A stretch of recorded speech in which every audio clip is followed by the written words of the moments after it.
बिस्मिल्लाहिर्रहमानिर्रहीम, अस्सलाम वालेकुम।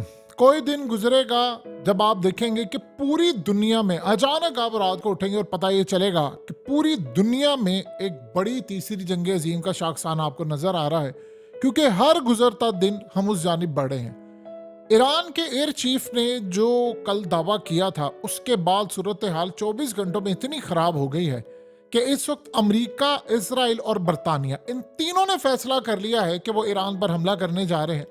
हुआ कुछ ये है कि ईरान के एयर चीफ ने ये बात की। उन्होंने कहा कि अन करीब हम ऐसी टेक्नोलॉजी और ऐसी कुछ सूरत हाल सामने रखने वाले हैं कि ना तो वो मिसाइल्स होंगे, ना वो न्यूक्लियर होगा, और ना ही वो कोई और होगी। वो ऐसी टेक्नोलॉजी होगी जो सारी दुनिया को हिला कर रख देगी। अब हुआ ये है कि अमेरिका, इजराइल और बरतानिया, इनको इस बात का अंदाजा है कि ईरान जिस टेक्नोलॉजी की बात कर रहा है वो असल में न्यूक्लियर हथियार लेने वाला है। और ईरान के पास एटमी हथियार हैं, लेकिन उसने फिलहाल अभी तक टेस्ट नहीं किया। अब सूरत हाल ये पैदा हुई कि नेतन्याहू से कल पूछा गया कि आप ईरान पर क्यों नहीं हमला करते। वो कहता है हम हमला करने के लिए जा रहे हैं, हम तैयार हैं, हम डायरेक्टली अब हमला करने वाले हैं।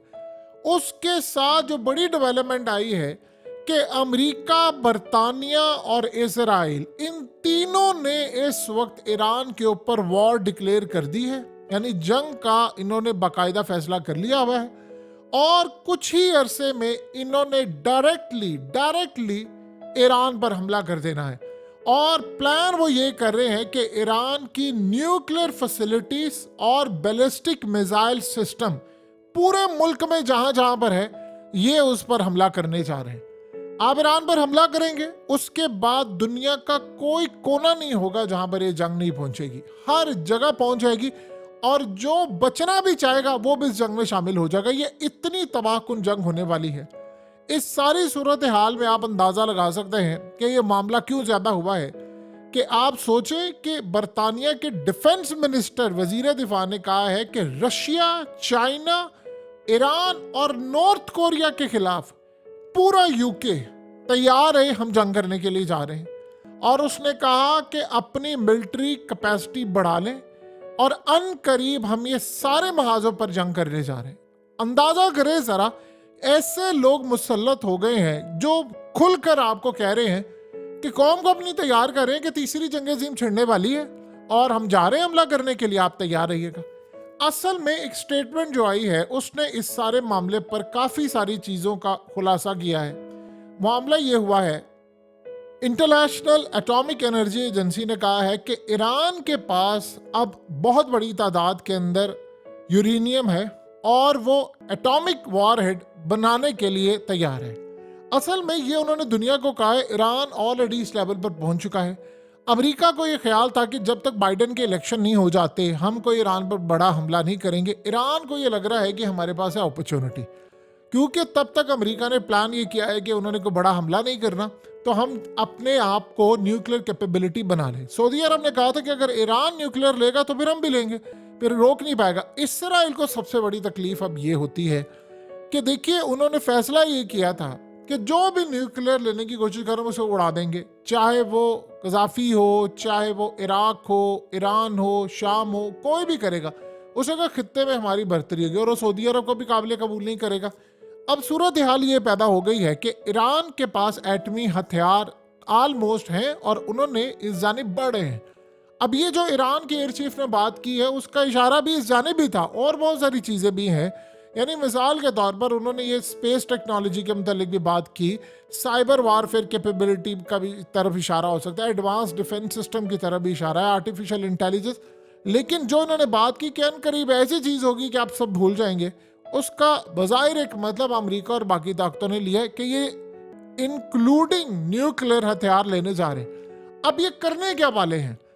देखिए, इस वक्त सीन जो बन रहा है ये सारे के सारे तैयार है। असल में इजराइल के मीडिया ने आज ये बात कह दी है, उन्होंने कहा है कि बहुत बड़ी तादाद के अंदर इजराइल के जो फौजी हैं उनको जंगों से वापस बुलाया जा रहा है, यानी मैदान जंग से वो वापस आ रहे हैं, क्योंकि उनको मेंटल इशू हो गए हैं और वो दिमागी तवाजुन खो रहे हैं अपना।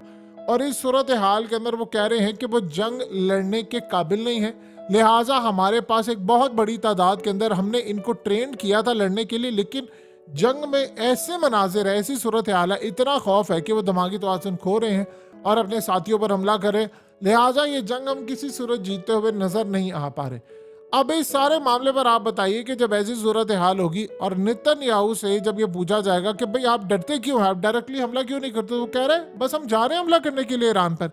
देखिए, पाकिस्तान के ऊपर ईरान ने हमला किया, अब पाकिस्तान ने जवाबन ईरान पर हमला कर दिया, और ये किसी भी मुल्क का राइट है। आप जब किसी भी मुल्क की रेड लाइन क्रॉस करेंगे तो जाहिर सी बात है अगला भी तो आपके मुल्क की रेड लाइन क्रॉस करेगा। बाकी चीजें डिस्कस करना छोड़ दें कि उन्होंने क्या किया, किन को मारा, कैसे हुआ। आप किसी भी मुल्क की एयर स्पेस वायलेट करेंगे।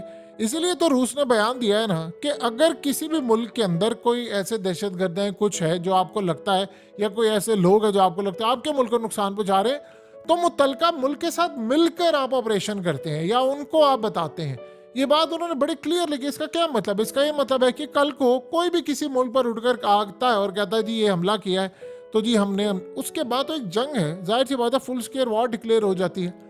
अब इस सारी सूरत हाल के अंदर अमेरिका ने, बरतानिया ने और इजराइल ने, उन्होंने देखा कि पाकिस्तान ने भी हमला किया है, तो लिहाजा ईरान पर हमला किया जा सकता है।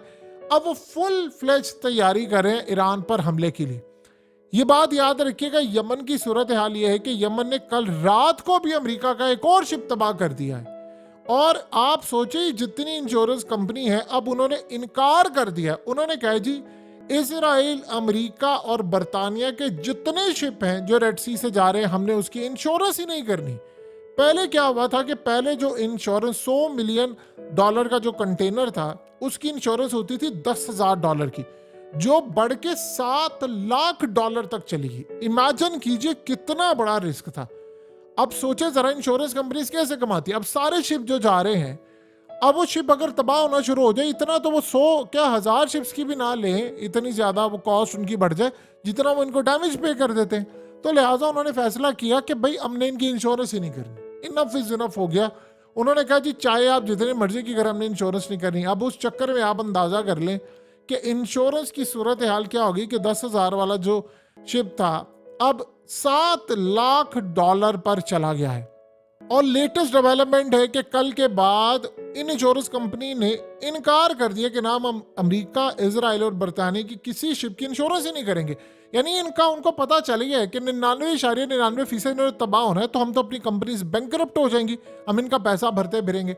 अब हालात इस जानिब चले गए हैं कि इस वक्त मुकम्मल तौर पर ये सारे जंग के लिए तैयार हैं, और इस वक्त इजराइल को समझ नहीं आ पा रही इन्होंने करना क्या है। इन्होंने प्लान ये किया है कि ईरान की न्यूक्लियर फैसिलिटीज पर हमला करना है, साइबर हमला करेंगे, साइबर वॉरफेयर के थ्रू डायरेक्ट अटैक करेंगे।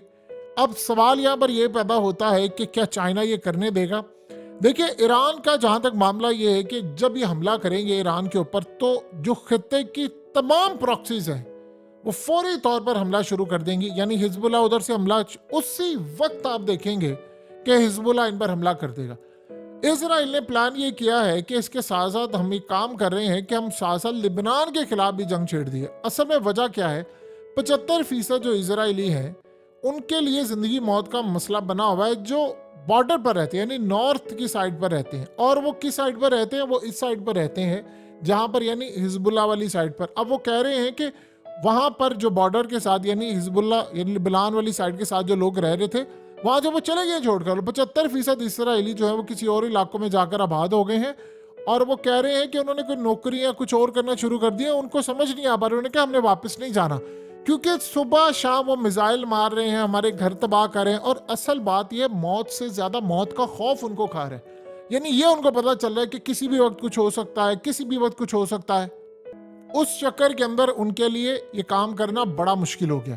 तो अब असल में इसराइल के ऊपर इस वक्त शदीद प्रेशर है। उन्होंने फैसला भी ये किया है सब ने कि असल में यमन हमसे कंट्रोल नहीं हो रहा। देखिए इनकी हालत क्या है। पहले ये कह रहे थे कि हमसे कंट्रोल नहीं हो पा रहा, हमास नहीं कंट्रोल हो पा रहा, फिर कह रहे थे हिजबुल्लाह नहीं हो रहा, फिर कह रहे यमन नहीं हो रहा। तो अगर आपसे कंट्रोल नहीं हो रहा, अल्टीमेटली इन्होंने आना ईरान की तरफ ही था। देखिए नेतन्याहू ने कल भी ये बात की, परसों भी उसने बात की। उसने कहा कि असल में लड़ाई जो है वो ईरान के साथ है। और जो कल उसने बात कह दी, उसने कहा कि कोई फ्यूचर नहीं है फलस्तीन का। ये पहले कहते थे, चुप कर कहते थे कि नहीं वो हमने नहीं करना, हम बाद में देखेंगे, हम हमास को यहां से निकालेंगे। कल तो नेतन्याहू ने सारी दुनिया के सामने ओपन ऐलान कर दिया।